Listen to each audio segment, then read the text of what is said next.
Drama over at CNN. The New York Post with quite an exclusive on, first of all, the morning show over there. You're going to be shocked to learn is in, basement dweller territory when it comes to the ratings. It's an absolute failure.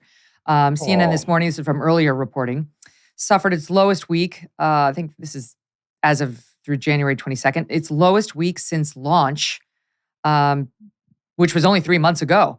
They averaged 331,000 viewers. Just for reference, Fox and Friends had nearly 1 million. Even Morning Joe is up to 760,000, which is good for that show. They're down at 331,000 viewers on that show. No one's watching. Well, that can really upset the anchors, apparently, because behind the scenes, it's not going much better. According to the New York Post, in an exclusive report, Don Lemon screamed at his co-host, Kaitlan Collins. According to two sources with knowledge, says the New York Post, Lemon approached Collins following the show's Thursday, December 8th broadcast and unloaded on her in front of staffers as he accused her of interrupting him on air. Quote, Don screamed at Kaitlan, who was visibly upset, and ran out of the studio. And it was over, reportedly, this incident here, we've gone back and pulled the exchange between the two of them that we believe this was based on from that day of air. Watch this. I think we are told that we're standing by for the President of the United States. It's been 10 months since she's been held in captivity. At 8:30 this morning. I expected to speak at the White House at any moment now. And one he thing was to briefed. watch. Stand by 1 second. He was briefed. Did you want to wait? No, I think we should bring in Jonathan Franks. Okay. So there was some interrupting. It happens when you co-host a show. It happens. I hosted a show with Bill Helmer for 3 years. I was on the air with Brett Baer more times than I can count. And sometimes somebody gets on your nerves. What you don't do is scream at them after the fact. Later you say, oh, we stepped on each other. Oh, it's all about servicing the audience if you're a professional. If you're a douchebag, you scream at the woman next to you and blame it on her. Yeah, I generally try to avoid screaming at the various people who work for me around the studio here, Megyn. I find it, as an adult, it works better if you don't scream at people like they're children. But here's the real problem. Yeah, you're supposed to have a good rapport with on the air.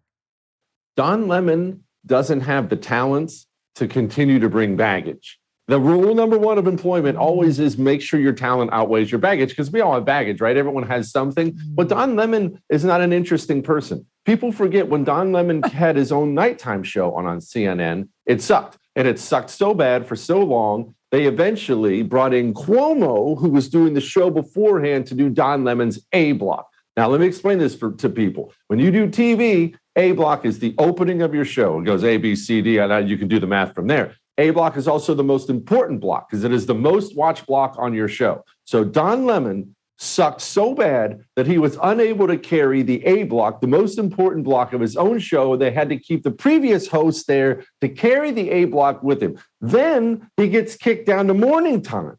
Now he already got a demotion and everyone knows it was a demotion. He's only still around because he's a black gay dude and everybody knows it. This is not an interesting person. He doesn't have anything at all funny or informative to say whatsoever. He's already been demoted, frankly been demoted twice when you consider the Cuomo thing. And now he's chewing out Stafford's. Don, buddy, unless you want to go down to the mailroom, which frankly is where you belong, I would make sure I'm minding my P's and Q's if I couldn't do TV and yet somebody gave me a television show.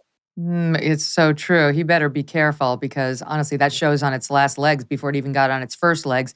And I will say Kaitlan Collins is a competent reporter. She's somebody, I wonder whether the politics have anything to do with it, but if I'm not mistaken, she was an intern for Hannity at one point. She started off, I think, at Fox. So listen, I don't think she's a right winger at all, but I think she's probably more balanced than Don Lemon certainly is. I mean, you'd have to be. And you can sense the tension. And they don't have a good rapport at all. And I don't think CNN is interested in getting rid of her. So here's the thing, though. Again, I've co-hosted more hours than I can count with a lot of guys with big egos, appropriately big egos.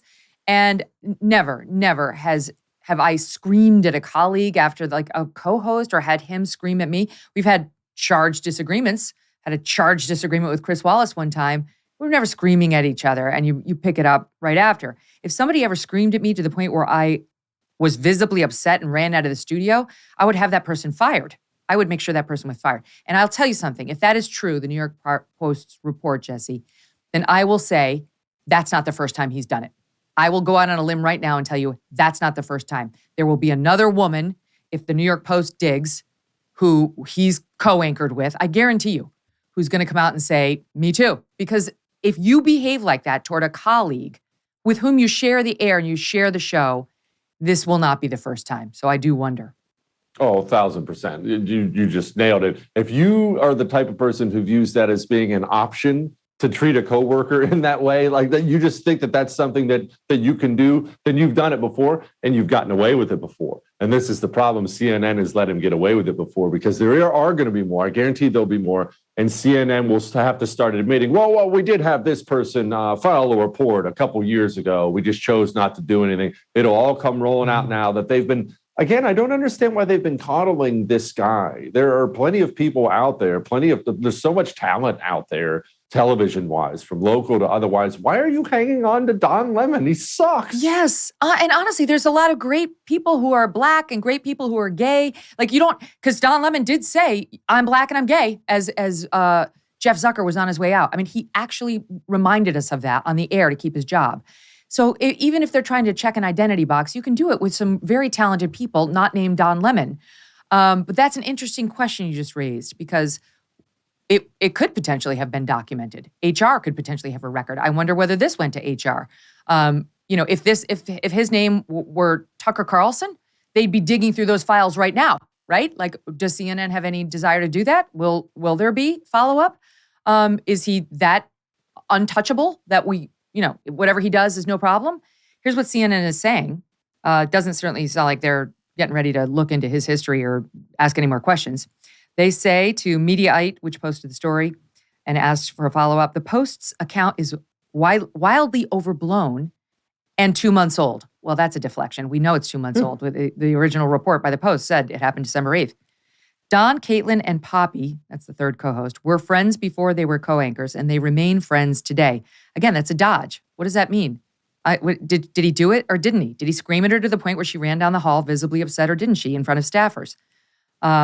And then Mediaite goes on, despite CNN formally pushing back, Mediaite can confirm that the events described by the Post are largely true, though Lemon's alleged screaming is being overplayed. Okay, so let's see. Let's find out. Because right now, we're being told that Chris Licht, who's now running the joint, was reportedly appalled by his behavior. And that actually told him to take the next day off to cool off. They say the Post, at this point, Kaitlan Collins wants to be on set with Don as little as possible. So that conflicts with CNN's statement that they're still friends. And that's basically where it stands. I don't know, Jesse. I feel like these are the same people who, Don Lemon's out there every night when he was on his primetime show lecturing us about how we need to be better people. Everybody's a racist. If you voted for Trump, you're a terrible racist, white supremacist. And this is how he's treating people? Okay. Says something. A lot of this stuff, sorry for interrupting, Megyn, don't scream at me. A lot of this stuff comes back to Trump. I believe, I've always believed this, that he created a media bubble, that a lot of these cable news channels were kind of getting stale and dying as people are cutting the cord and they're finding different ways to consume news. And that Trump came along, and Trump was, love him or hate him, so interesting that he brought eyeballs no matter what. So if you're a dork like Don Lemon and you don't have any talent, you can still go sit down on CNN and talk about Donald Trump for an hour and get ratings because Trump is interesting. So he brings the interesting. And then the second Trump is gone, he's not president anymore. Well, you're still stuck there not being interesting, and you can't talk about Trump every single night. Now, I think this has plagued a lot more than CNN and Don Lemon. I think it's killed a lot of them. You spent 4 years not getting better personally, not getting better as a network, not bringing in new talent, not cultivating people who actually have something to say. You spent 4 years just screaming, Trump, Trump, Trump, for an hour every single night, and it brought you ratings, and you fooled yourself into thinking you have talent. You don't have talent. Trump's interesting. Now he's gone. Now you're boring again. I would love to talk to you about Bonner Private Wine Partnerships. They have these incredibly rare Malbecs that you must try. You got to try it. If you enjoy a glass of wine, I do. Try these wines from the extreme altitudes of Argentina. It's fun to even just to think about. The flavor is unlike any other. Blackberry, leather, smoke, little dark cherry. That makes everything better. And these wines are nearly impossible to get on your own. The producers deep in the Andes Mountains make limited quantity. The best part is they've cut out the middleman, so you will not deal with a big markup. Today, we get a great offer in front of you. If you visit bonnerprivatewines.com/MKS, like MK Show, MKS, you will not only get the wine for over 50% off, plus free shipping, you'll also get a bonus bottle of small batch limited production wine from their exclusive wine cellar. You can wow your friends with that. That's 4 bottles for the price of 3, and it's a deal that's hard to turn down if you are a wine lover like yours truly. Visit Bonner, BONNER, privatewines.com/MKS to claim your bonus bottle and become a part of America's most unique wine club. Hey, thanks so much for watching. If you like what you just saw, hit the subscribe button for more clips and full episodes.